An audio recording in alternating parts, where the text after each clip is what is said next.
And now let's turn to a young woman who has chosen to lend her voice to this very important solidarity movement. She's a leading British actor, an advocate for gender equality in her own right. She's been involved with the promotion of girls' education for several years. As part of her humanitarian efforts, she's visited Bangladesh, Zambia, recently returned, as we just heard, from Uruguay on her first mission with UN Women. Ladies and gentlemen, please join me in welcoming to this stage our co-host and the UN Women's Global Goodwill Ambassador, Emma Watson.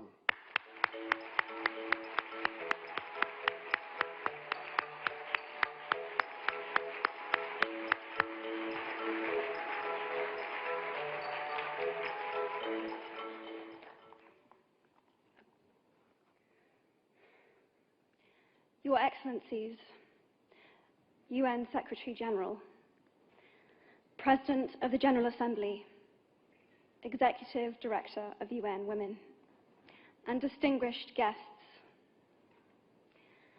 Today, we are launching a campaign called HeForShe. I am reaching out to you because we need your help. We want to end gender inequality, and to do this, we need everyone involved. This is the first campaign of its kind at the UN. We want to try and galvanize as many men and boys as possible to be advocates for change. And we don't just want to talk about it. We want to try and make sure that it's tangible. I was appointed as Goodwill Ambassador for UN Women 6 months ago. And the more I've spoken about feminism, the more I have realized that fighting for women's rights has too often become synonymous with man-hating. If there is one thing I know for certain, it is that this has to stop. For the record, feminism, by definition, is the belief that men and women should have equal rights and opportunities. It is the theory of the political, economic, and social equality of the sexes. I started questioning gender-based assumptions a long time ago. When I was 8, I was confused at being called bossy because I wanted to direct the plays that we would put on for our parents, but the boys were not. When at 14, I started to be sexualized by certain elements of the media. When at 15, my girlfriends started dropping out of their beloved sports teams because they didn't want to appear muscly. When at 18, my male friends were unable to express their feelings. I decided that I was a feminist, and this seemed uncomplicated to me. But my recent research has shown me that feminism has become an unpopular word. Women are choosing not to identify as feminist. Apparently, I am among the ranks of women whose expressions are seen as too strong, too aggressive, isolating, and anti-men, unattractive even.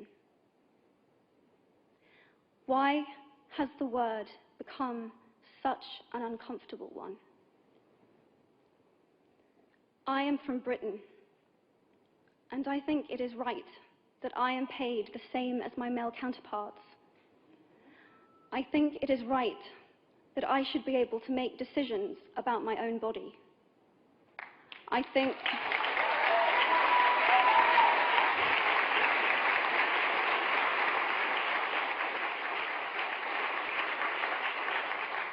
it is right that women be involved on my behalf in the policies and the decisions that will affect my life. I think it is right that socially I am afforded the same respect as men. But sadly, I can say that there is no one country in the world where all women can expect to receive these rights. No country in the world can yet say that they have achieved gender equality. These rights I consider to be human rights, but I am one of the lucky ones. My life is a sheer privilege because my parents didn't love me less because I was born a daughter. My school did not limit me because I was a girl. My mentors didn't assume that I would go less far because I might give birth to a child one day. These influences were the gender equality ambassadors that made me who I am today. They may not know it, but they are the inadvertent feminists who are changing the world today. We need more of those. And if you still hate the word, it is not the word that is important. It's the idea and the ambition behind it. Because not all women have received the same rights that I have. In fact, statistically, very few have been. In 1997, Hillary Clinton made a famous speech in Beijing about women's rights. Sadly, many of the things that she wanted to change are still true today. But what stood out for me the most was that less than 30% of the audience were male. How can we affect change in the world when only half of it is invited or feel welcome to participate in the conversation? Men, I would like to take this opportunity to extend your formal invitation.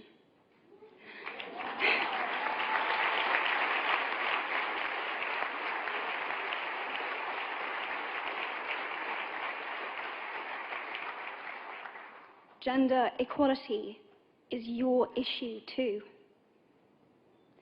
Because to date, I've seen my father's role as a parent being valued less by society, despite my needing his presence as a child as much as my mother's. I've seen young men suffering from mental illness, unable to ask for help, for fear it would make them less of a man or less of a man. In fact, in the UK, suicide is the biggest killer of men between 20 to 49, eclipsing road accidents, cancer, and coronary heart disease. I've seen men made fragile and insecure by a distorted sense of what constitutes male success. Men don't have the benefits of equality either. We don't often talk about men being imprisoned by gender stereotypes, but I can see that they are, and that when they are free, things will change for women as a natural consequence.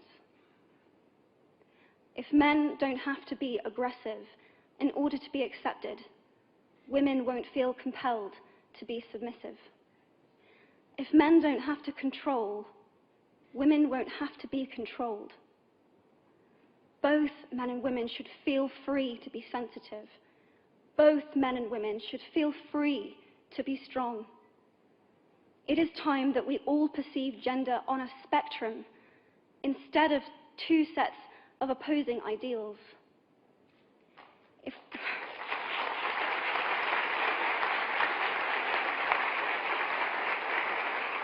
If we stop defining each other by what we are not and start defining ourselves by who we are, we can all be freer. And this is what HeForShe is about. It's about freedom. I want men to take up this mantle so that their daughters, sisters, and mothers can be free from prejudice, but also so that their sons have permission to be vulnerable and human too. Reclaim those parts of themselves they abandoned, and in doing so, be a more true and complete version of themselves. You might be thinking, who is this Harry Potter girl? And what is she doing speaking at the UN? And it's a really good question. I've been asking myself the same thing. All I know is that I care about this problem, and I want to make it better. And having seen what I've seen, and given the chance, I feel it is my responsibility to say something. Statesman Edmund Burke said, "All that is needed for the forces of evil to triumph is for good men and women to do nothing." In my nervousness for this speech, and in my moments of doubt, I've told myself firmly, if not me, who? If not now, when? If you have similar doubts when opportunities are presented to you, I hope that those words will be helpful. Because